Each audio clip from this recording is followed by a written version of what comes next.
Welcome to Talking Technology with NCBI Labs, where we believe that technology is the single greatest enabler for people with sight loss and all disabilities. If you are interested in the latest technology news, products, and innovations, then you've come to the right place.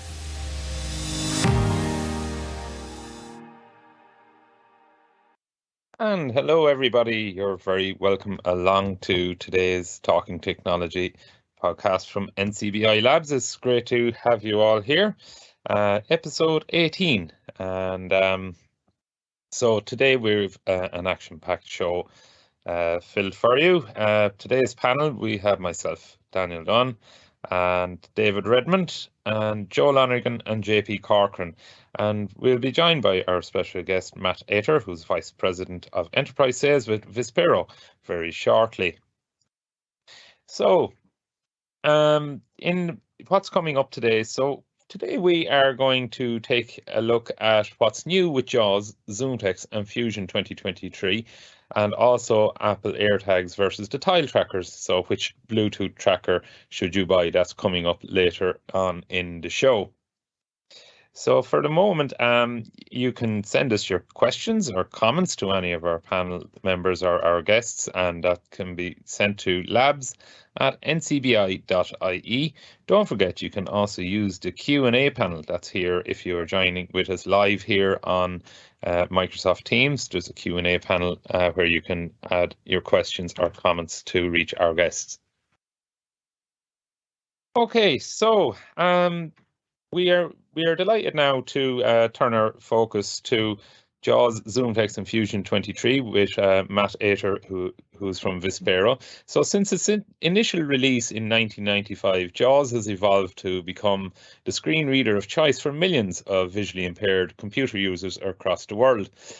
So we're delighted to welcome Matt, who is the Vice President of Enterprise Sales from Vispero, who produced the JAWS screen reader and ZoomText magnifier and Fusion, which combines both JAWS and ZoomText. And so Matt will share with us a bit of his background, talk to us about what's new in JAWS, ZoomText, and Fusion 2023, and demonstrate the new JAWS Smart Glance feature. So you're very welcome along to the show there, Matt. Hopefully you can unmute for us. Good afternoon, everybody. Good afternoon, actually. Yes, I believe it's still morning time with where you are. Would I be correct in saying? Yes. Yep. And a morning of my wife told me a spectacular moon at I think it was around 5:30 this morning, my time. Nice. You guys probably had it earlier in the day. Yeah, there was a little bit of a lunar eclipse, I believe. Exactly. Yep. Lovely. Makes for an interesting show today. So, so Matt, you're very welcome. So maybe you could tell us a little bit more about your role in Vispero. Sure. I've been with Vispero since 2014. I came on board to start our, we can call it compliance, web accessibility consulting division in 2014. Throughout that time, it was Freedom Scientific. Eventually, we grew both the business with the different acquisitions in the hardware and software space, adding ZoomText, adding Optilec, adding Enhanced Vision, and then, of course, in the consulting area, we acquired the Paciella Group, Interactive Accessibility, and Always Accessible. So. And eventually now you'll refer to those as TPG Interactive. And so in my sector of the business, I focus on corporate-like customers, government-like customers. How do we bring our software and solutions to those customers to help them, people in the workplace be more efficient? Yeah. Very good. So can you tell us maybe about the range of products from Vispero for people who are blind or who have low vision? So if you want to maybe just give us a tour of the product range. Yeah, and most of them, the flagship product obviously is JAWS, ZoomText, and Fusion. They're the flagship products. And for those who don't know, Fusion's a combination of JAWS and ZoomText, so that an enterprise-like environment, it's easier for them to install Fusion because you're going to get all three products on the system. makes it a lot easier for corporate and government environments. Other products would be magnifiers, the Ruby on the Freedom Scientific side, Pebble from Enhanced Vision, Compact from Optelec, and then those are the handheld magnifiers, and then of course they go up to like a Topaz, a Merlin, and a Clearview on the desktop side, and there's ranges. I mean, it's amazing how many ranges of styles of screens and cameras there are in the market for low vision folks, because there's different purposes. One could be arts and crafts, one could be something in a classroom. Maybe you need to drag it with you in a suitcase, or maybe you need to put it in a pocket. And so those products, along with some Braille devices called the Focus Braille Display, OCR devices that do scan and read, and there's products in all three of the brands that do that. And then on the web accessibility space, we have tools such as JAWS Inspect. So it doesn't actually talk like JAWS does. It just runs reports on a web page to show you what JAWS would say. So that somebody who was testing websites and applications can get a report on what JAWS would report and share that with the development teams. Very good. There's also scanning software for scanning web pages and monitoring web pages, and color contrast analyzer, and lots of other kind of tools like that. Excellent. So it's fair to say that you're not just a software company of the hardware offerings as well. You've so much stuff, which it really sounds like an incredible range of solutions available to the blind or visually impaired community. Yeah, and it's the reason that there's such a good connection between the consulting arm and the product side is that people go to work and they need to still be able to do their job. And a lot of times we think about accessibility strictly from a website, like ordering a pizza or shopping on Amazon or something like that, when it's broader than that, because what happens when you get to the job and you need your technology to work? And so sometimes it's scripting, sometimes it's fixing applications at a company, and we have those consultative services that help an employer be successful with their hiring of people who are blind and low vision. Absolutely. In a short while, we're going to talk about what's new in JAWS, ZoomText and Fusion 2023. But can you tell us maybe about some of the notable new features and improvements introduced to these products in recent years? Maybe some of the things that some of us might be familiar with, others might not. Convenient OCR, Picture Smart, and device assistants, like they've been recently introduced. So how have they been going? So the like any new feature, it's all about discoverability. And so one of the nice things about the voice assistant is if you don't know how to do something, you can ask, right? If you just need to make it bigger and you don't know the keystroke in ZoomText to make it bigger, you can just speak to this the voice assistant. And I'm not gonna, if I say it, it'll probably listen. So I'll probably steer away from saying the command. But you could say the command, say make it bigger, and it makes it bigger. And if you didn't know the keystroke was caps lock up arrow, then it just did it for you. And so part of the beauty of something like Voice Assistant is trying to make sure that we're reaching a customer that may be different than what we have today. And so I think that one's done really well. The OCR, convenient OCR, being able to OCR directly into Word, has been spectacular. People love it. It's just right click on a file, or Shift F10 applications key, whichever command you like to use, and say OCR to Word. And so those kinds of things have been really helpful. The ability to get image descriptions on the internet has been something that's been, really liked. A couple of the things that I think that may not get as noticed, because again, it's about discoverability, and sometimes the command is just a keystroke, and if you use a different keystroke forever, you don't even think about it. So most people know when you're on a web page, you can press the letter N to go to like the next non-element, meaning like a block of text. and it looks for anything that's like 25 characters or more, and Shift N goes backwards. And you can set the length of what you're looking for in settings. But one of the things we added this past year or so was the ability inside of an email thread to move forward to the next email inside the body of the emails. And what that means is like maybe there's 6 replies in the email. Oh yeah. And as a screen reader user, you have to, JAWS would stop at a link, then it's going to stop at the name, then it's going to stop at the next link. And so if there's 12 people copied, it takes 24 down arrows to move through just the names, forget the subject and the date.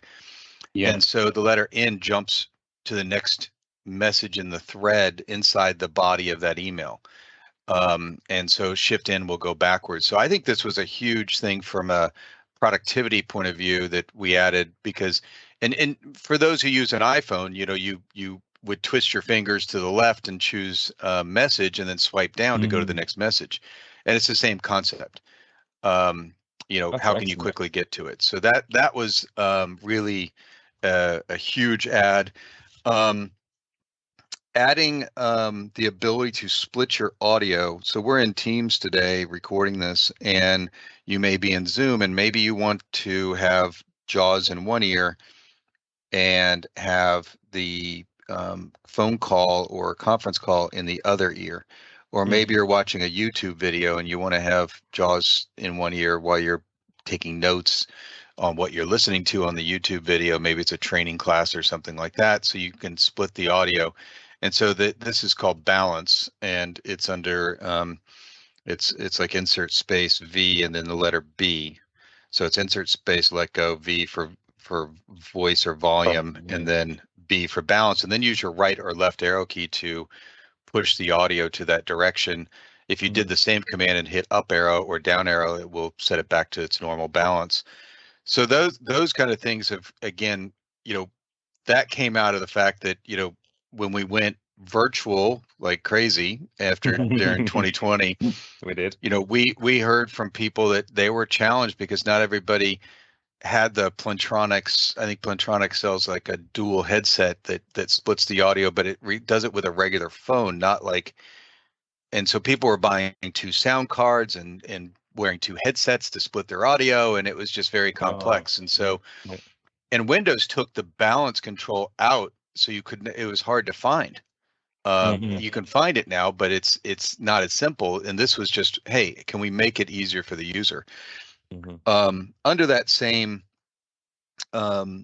process, you can also do an insert space V for volume again, and then C for sound card, and just use your up and down arrow keys to move between sound cards. And you say, well, why do you need that? But I'm wearing a headset today. I want JAWS speaking in my headset, not in the speaker that I'm listening to you on. And so I can cycle that between whichever speaker or headset I'm using. Maybe I have Bluetooth also, and it's not switched. Well, you could go to JAWS, go to utilities, go to sound cards and arrow through them, but that takes time. And so this is a quick keystroke to cycle between those different sound devices. These are features, and in reality, there's a lot more that goes into the product, because we're having to support the operating system changes, the website changes, and all of those kinds of things. And when we think about back in the day when we used to have box software, and that's funny that we say that. Do you guys remember when we used to go to the store to buy Windows, or Microsoft Office? Yeah. And that's not the way it works today, right? And so, and I know one of the challenges that people have is, how do we keep this stuff up to date? And I'll say this, that keeping your assistive technology up to date is just as critical as keeping your other products up to date, because we're doing the changes to support those products. And so Windows is changing every 6 months with security updates, other feature updates, whether it's Windows 10 or Windows 11. Same would go with the browsers, are changing every 4 to 6 weeks, and adding support for assistive technology and bug fixes that we then are supporting, because we're working side by side with the browser manufacturers.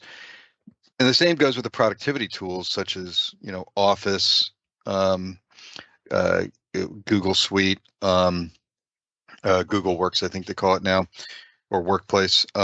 Yeah. And those products are changing, very quickly too, and you don't even know they change, right? You just open it up and you get something new that day. And so, a lot of the work we're doing is to support those changes as well. So it used to be we'd have one big release like we just did, and there'd be, 10 features. And now we're seeing features, sent out throughout the year because of the support we're having to do across all these productivity suites. And so, an example would be back in the spring or summer, we added a feature called notification history, where you can go in and tell JAWS, I don't want to listen to those notifications.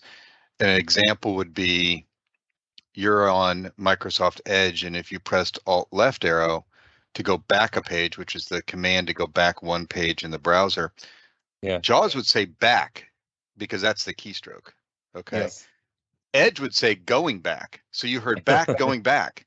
And that's Edge sending something to JAWS to say, and maybe you don't want to hear that. And so those types of notifications, you can go in and mute, you can change it to a sound, you can change the Braille output if it's a notification that gets pushed in Braille. And when we talk about some of the new features that have been added, those have been enhanced in 2023. Okay. Okay. So just going back there to the voice assistants, like, have there been popular introductions from the feedback? Sharky for JAWS and Zoomy for ZoomText. Have there been, feedback from? Has it been popular? Yeah, and I think it depends on what people's needs are. They're more popular with a younger group that's not as familiar with all the keystrokes. They're very popular with teachers, parents, people who want to get something out of the product but haven't learned the 1,000 keystrokes that have been embedded in my brain for the last 25 years. And so as we all face every day, there's only so much room left in the brain, right?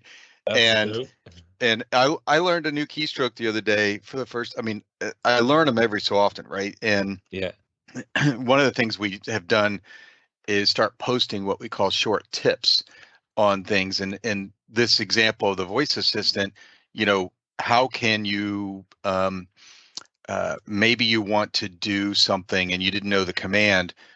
Well, we could teach you the keyboard command for that, or we could teach you the voice command for that. And those kinds of tips, combine those types of things. And I can't think of one off the top of my head, but it's, so from a perspective of the customers, I think it's when we add features, they're not always going to be for everybody. Yeah. It's going to be for a group of people. And so then you sit back and say, well, why'd you add the feature, right? If it's only for 1 or 2 people or 10 people or 1,000 people or 100,000 people, you don't know until you release it. And then again, it goes back to, is it good for a workplace? Maybe not, because, maybe you're sitting next to somebody and you can't use the voice assistant. Is it good for home? Probably. It's a good experience. But having that flexibility of having these different tools have been really helpful. I think some people were probably a little frustrated that it didn't work well with Bluetooth. And so, from a microphone perspective, and this has to do with the way Microsoft manages power to Bluetooth. And so, there's challenges around that type of a solution to give voice commands to it. Very good. Very good. So, what new features, let's bring it back, I suppose, to JAWS, ZoomText, and Fusion 23 now. What new features and improvements can we expect in this release that's on the way? Or maybe you could give us a demonstration. I know there's one new feature called Smart Glance. So maybe if you could give us a little demonstration as well as telling us about the others. Yeah, I assume I can go ahead and do a demonstration here. Fingers crossed now it works out. All right, so I'm going to hit share, and And I will hopefully find the right window here. Let's see. All right, let's see. And we'll choose that. Your screen. All right, so I'm going to now. Calendar, Microsoft Teams, talking technology with NCBI Labs. Can you guys hear 18, Jaws? Microsoft Teams. Yes, we can. The Washington Post breaking All news right. and latest headlines. So I'm sitting on the Washington Post The Washington Post breaking news and latest website, headlines. News and most people would navigate, using a website using things like H for headings and R for regions, or bring up your list of links and search for whatever you're looking for. Well, this page is a perfect example of a page that has things that probably should have been headings. And because they're not tagged as a heading, if I press the letter H, I'm never going to find it. So I'll go ahead and press H. Control of Congress at stake as voters head to polls. Heading level 2 link. All right, there's one. The 5 big questions on election day 2022. Heading level 2 link. There's another one. 9 storylines we're watching tonight. Heading level 2 link. All right, and they're all heading level 2. So I'm going to go back to the top. The Washington Post break. And instead of hitting H, I'm going to hit the letter Y. And for those who used to use Y for, I think it was moved to span. It's not span anymore. It's going to be moved to Smart Glance. And so I'll go ahead and press it. Upcoming live events. And it said upcoming live events. This is probably should have been a heading on the page. Now, leave it to newspapers to not mark something as a heading because, they're probably thinking of articles as headings. But this is something that is, probably something that would have been marked properly as some heading level. Now I'm going to go ahead and press a Y again. Upcoming live events. All right. Most read. Yeah. Most read. Don't miss. Don't miss. For you. For you. For you. Another for you. Stay ahead of what's ahead. Stay ahead what's ahead. The 7 DMV. And the 7 DMV, I assume it's DMV is DC, Virginia, DC, Maryland, and Virginia. I'll go ahead and press it again. Listen now. Listen now. Wrapping to top. Upcoming live events. And I'm back to the top. So those are things that should have been marked probably as a heading on the page because here's upcoming live events. If I press down, link reader Q&A. Reader Q&A. Heading level 2 link chat with Alexandra Petri and tell her your jokes. All right. So this is a perfect example of why somebody would have used a heading level. And because they didn't, I wasn't able to navigate to it. So adding the Smart Glance, and you can edit your settings in Smart Glance inside Settings Center. In case you want to be having it look for something slightly different. It's based on things like font sizes that are different than the rest of the text on the page. So I'm not sure exactly. If I go back to it, let's go back to upcoming live events. Upcoming live events, and I'll press Insert F. Font is bold Times New Roman 12 point. So that's bolded, and that's why we probably jumped out and said, "Hey, this is something you wanted to pay attention to." It's looking for something that's different to stand out on a page. Yeah, exactly.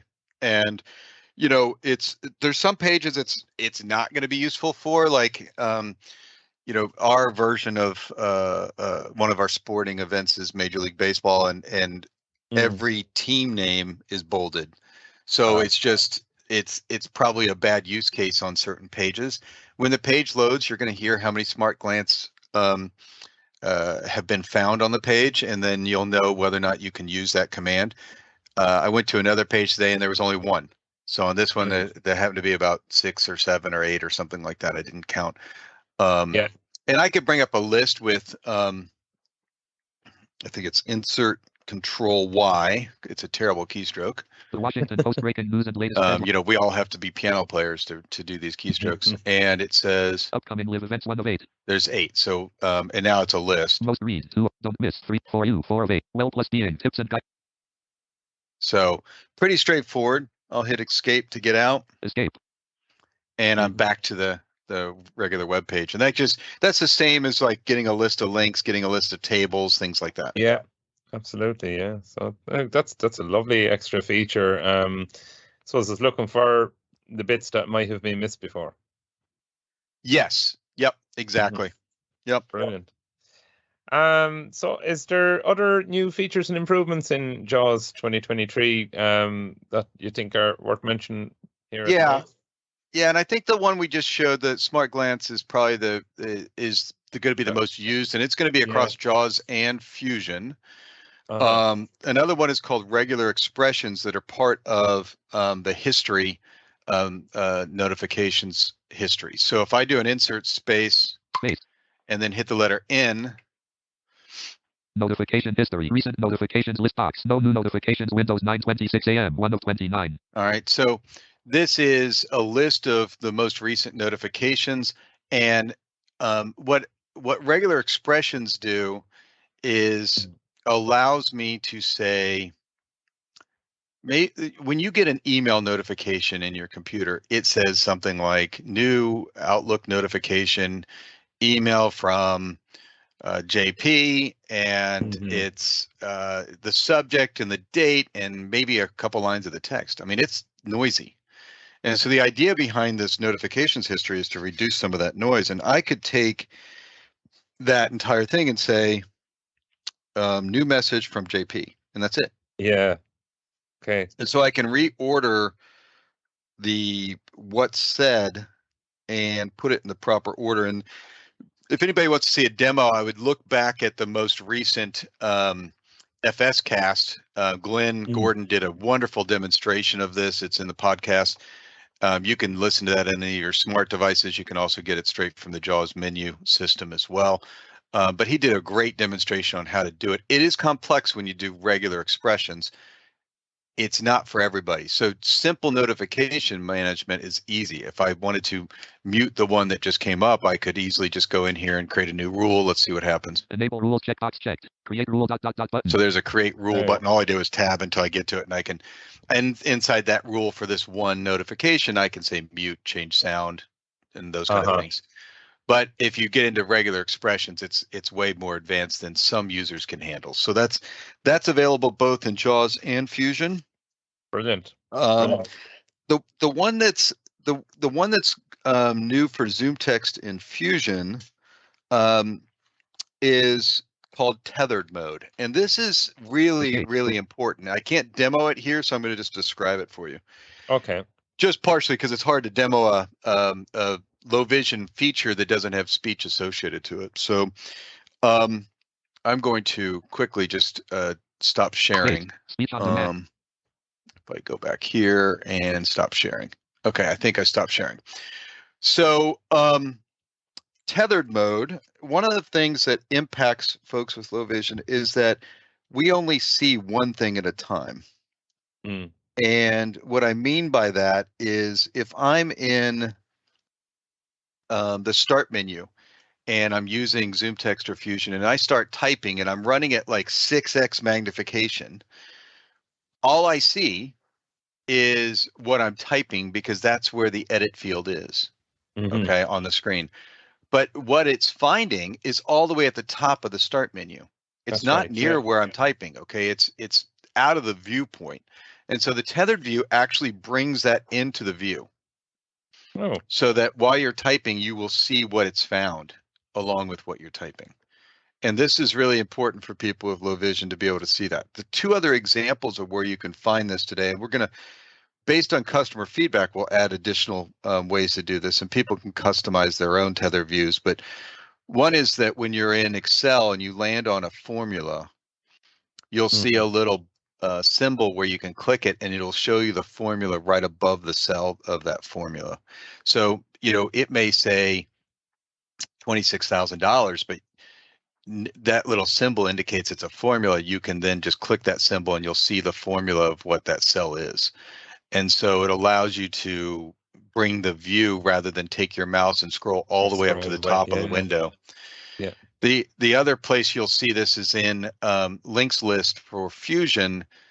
You know, you'll see a link and right below it, you'll see the actual address of the link, which is actually for a JAWS user or a Fusion user. They could press insert page down to read the bottom of the links list window, and that reads the web address of that link. Well, this brings it into the viewport so that somebody with low vision doesn't have to scroll to the bottom to look at that link. And those are three examples that I've seen it being used, and I think these are perfect examples of trying to solve a problem. I like that one with the link because often, you know, maybe you got a spam email or something, and you know, click here for whatever, and next thing you realize, hold on, now that's not sending me back to the website it's purporting to be coming from. So it will help people with security as well, I think. Yeah, and it's funny you say that, but it's something that we added in JAWS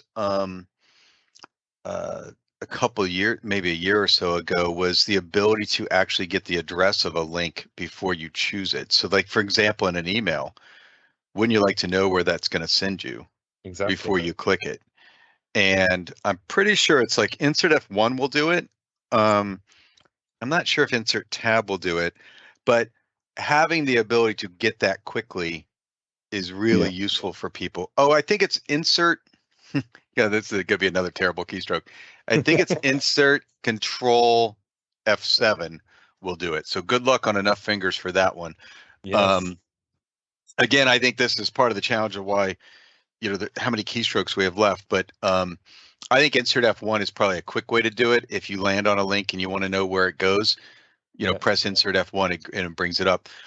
I forgot a keystroke that was added, or I shouldn't say added, but a feature that was added recently was when you're in a save or open dialog box and you're in the edit field where you're trying to type a name of a file, but you want to know what folder that's being saved to, insert tab will read the folder information for you. And so this is also challenging because it's like 7 shift tabs or tabs away just to get to that edit box to know where something's being saved. And so the insert tab will read that for you. Brilliant. That's a great feature addition. And good luck on remembering all these, because like I said, there's 1,000 keystrokes out there, whatever. The one that I learned yesterday was you can get the row and column number or jump to a row and column number with a keystroke. So if you're in a table on the web and you want to go to cell, column 2, row 3, you can press a keystroke to jump right to it, which I think is insert control. Alt Control J, maybe? No, that can't be that. It's got to be insert Control J. That'd be funny if it was, right? It would. Because that actually launches JAWS. Sorry, everybody. But I'd have to look up the keystroke. Sorry. But there is a command, jump to a specific cell coordinate, which I had no clue. And this is why the community of the JAWS users sharing information has been so key, because there are things that are just so long ago were created, and it's like, wow, you could do that. Yeah.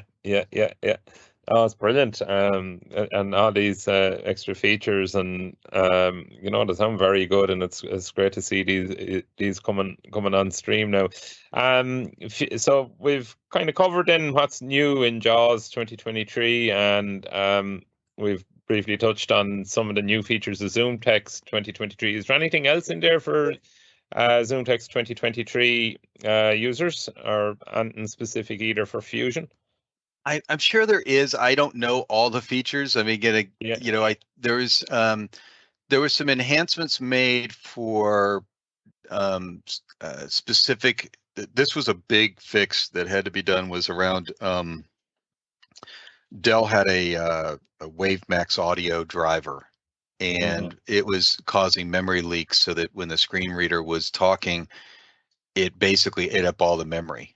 And so we had to go around and solve that problem. And so there's been some changes just for the synthesizers to be able to support a problem around that. Okay, so it's kind of one of the big bug fixes that have.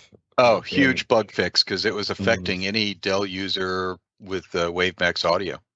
Wow. And what the WaveMax audio does is detect when you plug in headphones, like into the 3.5 millimeter jack headphone, it says, is this a microphone or a headset? That's right. Yeah. And if you don't have that software running, then it won't switch. So it's actually a big impact. It is, yeah, and specifically, I suppose, for screen reader users, with that in mind. So, is the 2023 suite JAWS Fusion and ZoomText available? And if so, where can they be got? Yeah, they just go to the freedomscientific.com website, and right under downloads, you can choose any of the products. And it's been available for a couple weeks now. Oh, brilliant. And question in here from one of our listeners. How often do you recommend users upgrade their version of JAWS, ZoomText or Fusion? Would it be every year, every 2 years, etc.? I say every 6 weeks.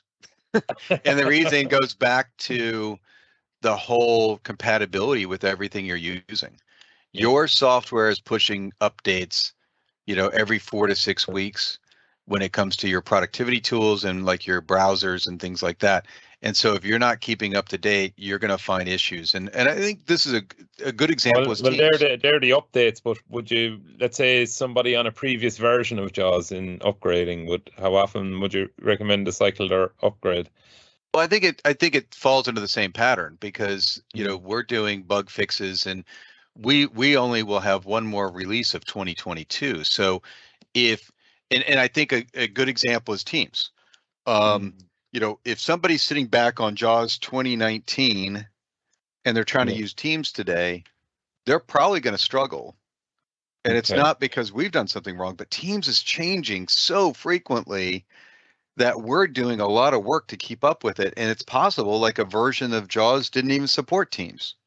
Yeah. And so I see people in companies even today that are sitting back on older versions and struggling. And I sit back and say, well, how am I supposed to help you? Your company should keep it up to date. Now, from a home user perspective, maybe you're not using Teams, maybe you're only using an older version of Outlook, or you just want to browse the web and it doesn't affect you. You may take a couple of years to keep things up to date. I still would recommend keeping it up to date though, because we're having to do lots of changes with Windows 11, with Windows 10 still today as well. Okay. So that kind of covers the question I had. Are there compatibility issues customers should be mindful when using an older version of JAWS and that, or with Windows 10 and 11? So yeah, you kind of got two birds with the one stone with that one there. Just another observation. In a while ago, Vispero, they introduced a way for customers in the USA to obtain home versions of JAWS and ZoomText via yearly subscriptions. Is this software as a service model likely to come to Ireland or Europe in the near future? So part of the reason it hasn't is the support model. Today, our support model works for us well in the US because we provide technical support in the United States. We're available during normal hours. We have distribution in the United States. We handle that. Whereas in other countries, our distribution is managed by our dealers and resellers. And so an example in the UK is going to be Sight and Sound. And so we rely on them to distribute, support, provide training. And so at this time, I don't know when we would be adding that kind of solution to other geographies, just due to the fact that, we need to ensure that our distribution can continue to provide support for people in those countries. Very good. Very good. So there's nothing concrete planned yet. Correct. Okay. And are you guys working on any other software products maybe that don't fit into, typical JAWS, the flagship products, JAWS and Fusion and ZoomText? Is there other software products out there that we might not be aware of? Well, I think this one you may not be aware of, but I think it's kind of cool is we have a version of JAWS that can go on a self-service kiosk. Today it's in the McDonald's kiosks in the United States, and eventually it'll get around the world for other geographies as well. And so that will be, we have that in probably, I want to say it's somewhere around 25,000 installs today around the United States. And we also have it on places like Carnival cruise ships and Holland America ships and some of the ones that are under the Carnival brands, so that somebody can walk up and use like a library-like kiosk or a computer if they wanted to browse the internet, print out their boarding passes, things like that. And so you're going to see more of that because of the self-service industry Yes. is really expanding. And so you can, the one thing I'll warn you is that you have to bring your headphones with you, just like an ATM. And you know, how many people today don't carry headphones in their pocket? I don't know. I carry them. I usually have 2 or 3 pairs in my bag at all times. But you know, some people may not be carrying headphones, and so just, you know, keep that in mind, that if you run into a headphone jack on something like that, plug them in, and it could be JAWS running on it. Brilliant. That's that's exciting as well, and it opens up opens up all these new self-service checkouts and things like that. For people to be able to use them in going forward if this gets fully deployed, I can imagine. Yeah, and if you think of the challenges that a lot of people have had around self-service, like, you know, you go to the grocery store and you swipe your can of beans, and it tells you the amount, but it doesn't tell you what you just swiped, right? Yeah. And you get to the end, it says put in your card, but it doesn't tell you what your, maybe your total is. It doesn't tell you all the stuff that's happening on the screen. And I think that's the challenge that people are faced with, is that this self-service technology, and a good example is, we have the Powerball over here, and I don't know if anybody won it last night, but it was, if I won it, I don't know why I'm on this call right now, because I should be, jumping up and down. But that machine was not accessible at the grocery store yesterday. So I had to have somebody else come in and choose it. And I don't know if they chose things correctly until I get home and have someone else read it. At the bottom of the machine in Braille, it says ask for assistance. Now it's like all the way down by my shin. Now, how many people take their hand and feel all the way down at the bottom of the machine to find the Braille instructions to say ask for assistance? Yes. And, then you get to a place where there's only one attendant in a gas station, and that device isn't accessible. That's an unfortunate thing that we need to solve for, is the self-service kind of market needs to be more accessible today. Absolutely. I agree with you, hand in heart there. I'm going to bring in my colleague David, who's one of our panelists here today. Sorry, I kind of hogged a lot of the questions, and then David has a question for you. So, David, Matt. Thank you, Matt. How are we? First of all, so I guess I was a JAWS user for many years, but I haven't used JAWS in quite a while. The last version I used was 8.0 on good old Windows XP. And one of the reasons I haven't, I guess, jumped back into JAWS on the Windows side is something you alluded to yourself. It's the vast amount of keystrokes and having to effectively relearn that at this point. Is that something that you see evolving, the kind of keystroke model that you're using for your software to simplify that? I know there have been products, third-party scripts and such for JAWS that have tried to simplify it somewhat, but is this something that you could see Vispero looking into in the future in terms of really trying to simplify, even if it was, say, for a lighter version of JAWS or something? So I think that when I look at what I use every day, I probably use 20 commands. So even though there may be 1,000 keystrokes out there, and I could probably, I think once I did a game show on Clubhouse once called Name That Keystroke, and challenge people with commands. And people did know them, but it was actually a lot of fun. But I would say that learn the commands you need to know and use those, and then that's where something like the voice assistant comes into play, because you can have it do something for you.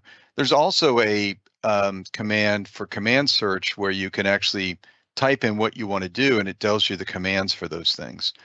And so that's an insert space followed by the letter J, and you can type in whatever you want. And so if I wanted to know the table reading commands, I just type the word table, and it's context sensitive to the application you're running. So if you're in Word or Excel or the browser, it gives you that. But if I'm sitting on a website today, I use H for headings, I use R for regions, and pretty much everything else is, I don't use the other keystrokes. And so, and now I'm using Y because that's a new feature, but I don't know that I use that many keystrokes. Like I said, probably about 20. And so if you ask the general user, what do they do every day? It's probably less than 20 keystrokes. And in that case, then, like, I remember many years ago, and I don't know whether it still exists, but there used to be a ZoomText keyboard. I know this existed when AI Squared was independent, and I don't know whether it still exists now, but it does. Yeah, it does.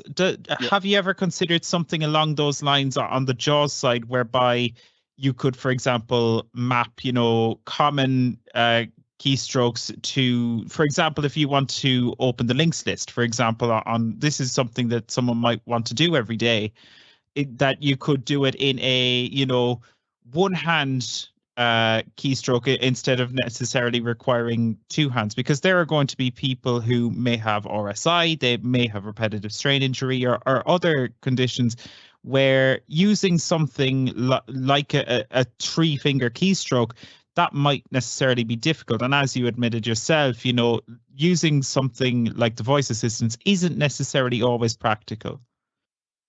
Yeah, and I'm not, I don't know if anybody's done the mapping on the ZoomText keyboard for the different JAWS commands for Fusion, but I think it's a good example of where we could go when we had the Magic keyboard for Magic, when we used to have the Magic software. A lot of those commands were on the keyboard. So you had a links list button, you had a volume button, a speed button, that kind of stuff. So I don't see a reason why we couldn't. What I would rather do is probably find a mainstream keyboard or some mainstream keyboards that have the ability to assign commands. There's my keyboard has a button for the internet, it has a button for Outlook, and maybe I don't want those. Maybe I want those to be JAWS commands. Sure, that makes sense. Yeah. And that's smarter than me trying to build a keyboard and charging, $150 for a keyboard when, there's probably something on the market today that's easier to configure. No, that's fair. That's very valid. Sure. Thanks a million for the info anyway. I appreciate that. It's an interesting area because it is, at times it can seem kind of daunting to jump back into JAWS after, using other screen readers or whatever the case may be for many years. Yeah, and I think transferring between operating systems is traditionally the hardest change. So if you're a Mac user moving to Windows, the commands are totally different. And for me to go jump and use a Mac is a lot of work. For me to go jump and use an iPhone is no big deal, but jumping into a Mac is a lot more work for me because I know, JAWS commands and my fingers automatically go to those commands. So, but if you're jumping between Windows screen readers, for the most part, a lot of them have emulated the JAWS commands because those have been the most popular. The ones who didn't, eventually they added a JAWS layer command so that everybody could learn, from JAWS, and it was easier for training centers to teach and things like that. I know like ZoomText came to the Mac and then I don't believe that's a product now, but do you ever see the likes of JAWS, ZoomText Fusion ever coming back to other platforms, maybe the Mac, but also maybe newer platforms? I know people are, looking at new areas like virtual reality and so on that are at this stage almost completely inaccessible. So is that an area you see the company going in down the road, perhaps? Yeah, I would not expect it on the Mac, and it's a lot to do with the fact that, we can't, the ZoomText for the Mac was very limited because we couldn't touch the system like we could in Windows. In terms of other systems, we'll do it for specific markets. I could see virtual reality being an example where we're obviously doing it in the kiosk space or the self-service space, and so you'll see it on other platforms in that space. For the end user at home, probably not, just because it's, in the platforms we're talking about, it's about customizing a user experience that's very flat and it's very controlled. But when we start jumping into supporting an end user, there's there's some free stuff on some of the other platforms today, like iOS and Android and stuff like that. Sure, that makes sense. Fantastic. Well, thanks so much. I'll hand it back over to you, Daniel. Yeah, thank you. I think Joe has a question for you as well, Matt.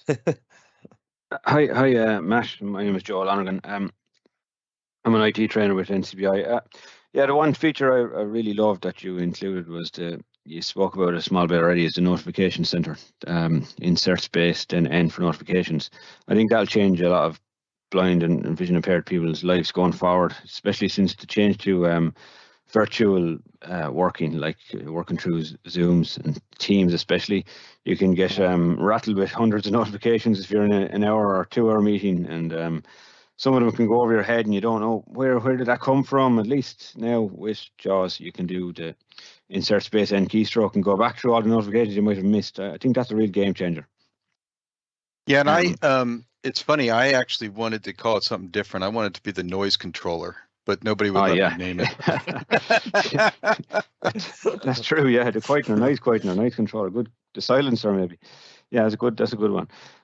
Yeah, so I think that's going to change. I only recently started using it, but I find it a real game changer going forward, especially for anyone working from home. So I just wanted to make that point. I think also we have a service user on the line, Robert. If you're there, I think you had a question earlier about reporting JAWS issues. Robbie, yeah. Control Shift M, Robbie, for mute. You should be allowed to. Can you hear me there now? We can indeed. Yeah, we can. How you doing, Matt? Robbie? Yeah, how you doing? Sorry I'm late into the meeting. I'm just wondering, is there any talk or progress on the technology, JAWS, and the development of JAWS going forward to work with the likes of applications such as SAP or CRM or other kind of big applications that big businesses would use? As I personally work for a large company and I've had a lot of trouble with SAP in the past. It has been programmed with JAWS, updates happen, the JAWS programming has been kicked off. So I'm just wondering, is there any thought around that or going forward? Well, I think it'd be good to have you reach out to us. The guys here can provide my contact information for you. Okay. We've done lots of projects around SAP. SAP is obviously a huge program with lots of modules, and so some are being run through like Citrix platforms and they need to be installed correctly. Some are using the web view, some are using the desktop view, and so we need to understand what's the setup. We did a large project with a Department of Defense here in the United States because they use SAP for all of their inventory control. Right. And we wrote a lot of it was around training documentation because they had created keystrokes, but it goes back to the noise factor for me. When I was using it, it was stuff like you always had to press F4 to open up things, and so there could be some compatibility stuff. It could be there was and this has been about 7 years since we did that project. There was a command like for screen reader mode that you had to have enabled on the back end. And so I think, again, we'd have to get back in it with SAP and see what's going on. But they have an accessibility division. They own licenses of JAWS, so I'd be surprised that they're not trying to solve the things. I think it's just a question if we can get the right documentation for it. Yeah, I was just wondering, like, the reason being because there's a company in London called Blazy. I'm probably aware of them. Yep. And Tony Bergen, he's programmed a lot of stuff, within SAP, but then there's updates because security and stuff like that within the company, and it just wipes it all off then, So I'm just wondering, down the road, would there be standard kind of commands that would work with JAWS, that where it wouldn't have to be programmed and security updates wouldn't wipe it, Yeah, I think it comes down to a relationship with that company to make it happen. And that's the beauty of the TPG Interactive Group, is that they have relationships with companies like SAP. I don't think they have SAP today, but we can reach out to them. Yeah, the key is to embed some of those things like we do with Microsoft. You'll find, we have lots of things from Microsoft and Google products and other products as well that are tweaks within our software to help support their environments. Fantastic. All right, thanks a million. That's music to my ears. So Matt, before we finish up, if somebody like Robert or any service user wants to report an issue or a bug or we'll say recently, we'll say Quick Assist stopped working, and that was a big issue for JAWS users. If someone to report something like that to you, Matt, or to Freedom Scientific, what do they do? Well, there's a couple ways. One is support@freedomscientific.com or support@vispero.com, vispero.com. That's the best way to do it. There is a once you have a ticket, sometimes they'll ask for a capture of your settings and things like that, and get your versions. And there's a support tool within JAWS to do that, so you don't have to go through and copy down all the versions and things like that. So I would start with that, because that's what they're there for. And our distribution, like Sight and Sound, they also do support. They would open a ticket with us, and they've done that recently with an application, so they're familiar with doing that as well for you. Thanks very much, Matt. Very good. Very good. Yeah, no, that's after being a very interesting discussion, Matt. Some lovely developments coming along. Is there anything else you'd like to add, Matt, maybe just before we finish up this segment of the show? No, I think this has been good. I appreciate it. Brilliant. So thanks very much, Matt. So for joining us on the show today, and to Robbie as well for joining us as well. It's been great to discuss all that. And so next, what we're going to do in the show is we're going to move on to our next topic, which is the tech review, our Apple AirTags versus the tile trackers. So I'm going to introduce now JP and David to take us through the Apple AirTags and tile trackers. Welcome, lads. Thank you, Daniel. Stuff. I know David has prepared a video demonstration on the AirTags, which we're going to share a link to in the podcast description. So it's worth checking that out for anyone who would like to know how to set up an AirTag with VoiceOver on their iPhone. So definitely worth checking that out, which we will share the link to, let's say, after this podcast is recorded. Just to start with, David, Apple AirTags, what exactly are these? Yeah, so Apple AirTags and tile trackers, they're similar devices, but they do have some differences. Basically, what they are is little trackers that you can put on things or in things. So in your wallet, on your magnifier, on devices that you might potentially lose or might need to find in a hurry. And generally what they let you do is both track them using an app. So if they got lost, you could track them using an app. So Tile have their own app, and Apple use the Find My app, which is built in to the iPhone and other Apple products.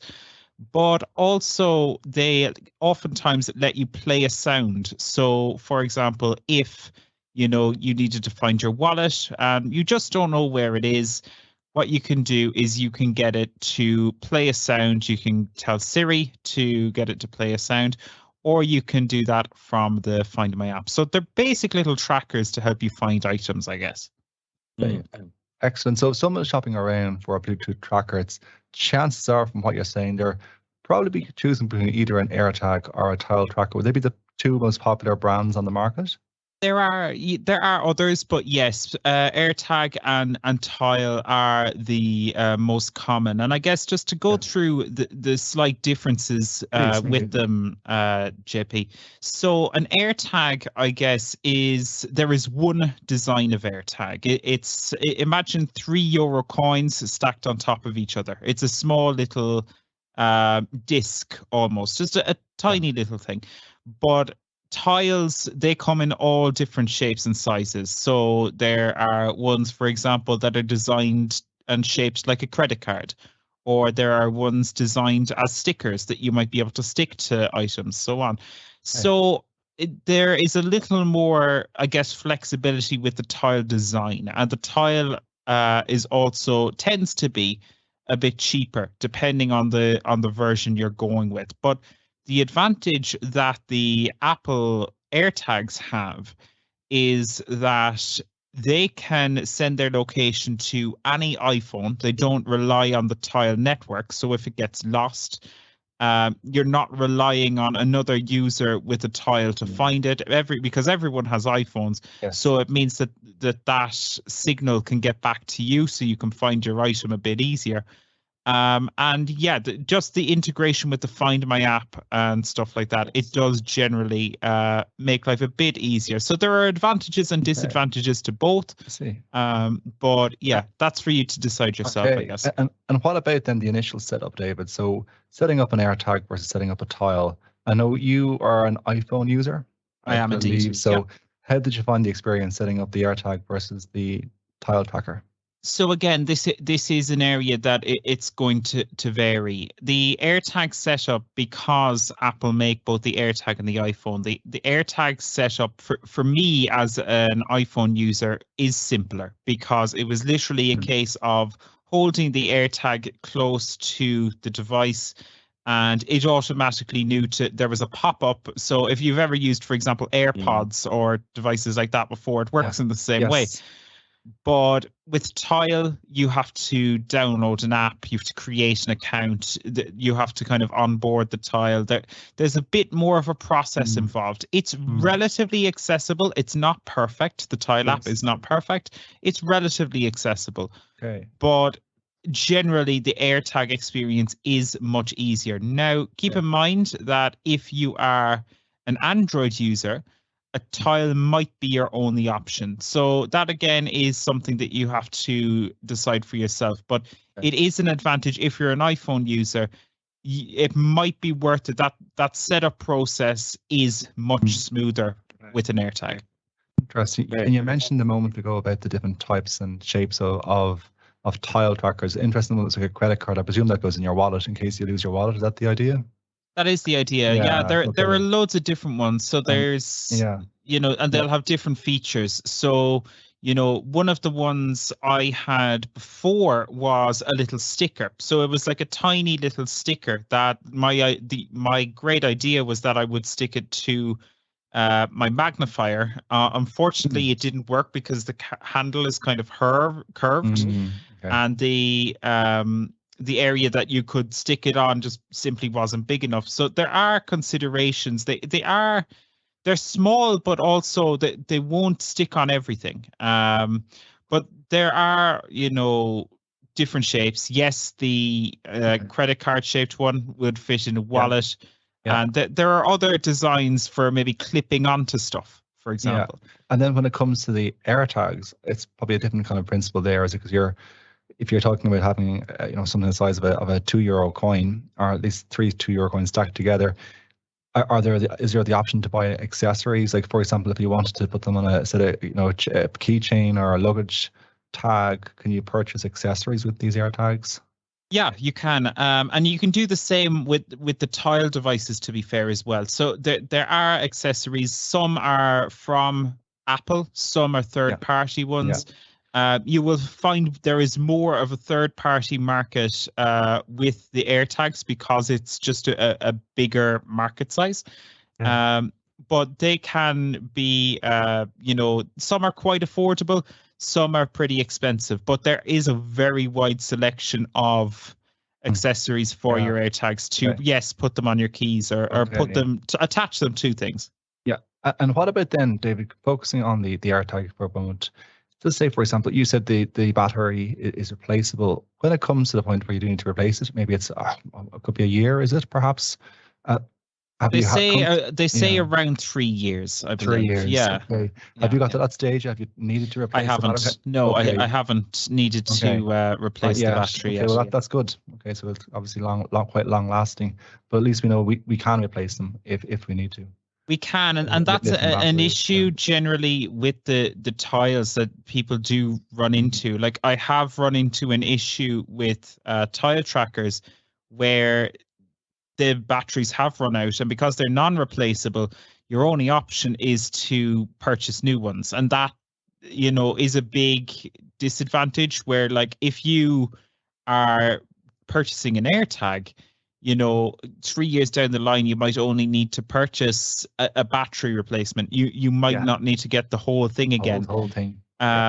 So that is something to factor into the cost of these devices. That, you might need to replace it. And the life cycle of the battery on the tile devices is short. In fact, it's actually artificially shortened, which is interesting, that they will automatically stop working after a certain length of time, whether the battery is dead or alive. I don't know why that is, but that is the case. Programmed obsolescence or something, isn't it? It's almost going into that kind of. Sure. And they're open about it. That's not me being a conspiracy theorist. Okay. They're quite open that is how it works. It just lasts that length of time. Interesting. Exactly. Yeah. So I can see there's a lot of pros and cons with both trackers. One final question, David. Apple AirTag or Tile Tracker, which wins over, do you think? For me, I'm firmly in the AirTag camp at this point, for a few reasons. I mean, the battery thing with the tiles was a big one for me, and also the fact that I guess the full network, or the Find My network, the ease of use, that sold me. Now, it's not perfect. One of the things that I mentioned earlier was my mission to get some form of tracker for a magnifier, and that's still something I haven't been able to crack yet. So they're not perfect for everything, and that is something that you do need to keep in mind. But yes, for me, I'm firmly in the AirTag camp for now. Okay, great. Well, really appreciate taking us through your experience with both Bluetooth trackers, David. And again, we'll be sharing the link to that video in the description of this podcast. So many thanks, David. And back over to you, Daniel. JP. Thanks very much, guys, for that. Yeah, very, very interesting. I didn't know that about the battery, David, and the tile tracker. So I have my own one now, a good few months. So how long have I left? I think they generally last about a year. So your doomsday is coming. Your doomsday is coming, unfortunately. You'll get a notification on your app to tell you when it's going to happen.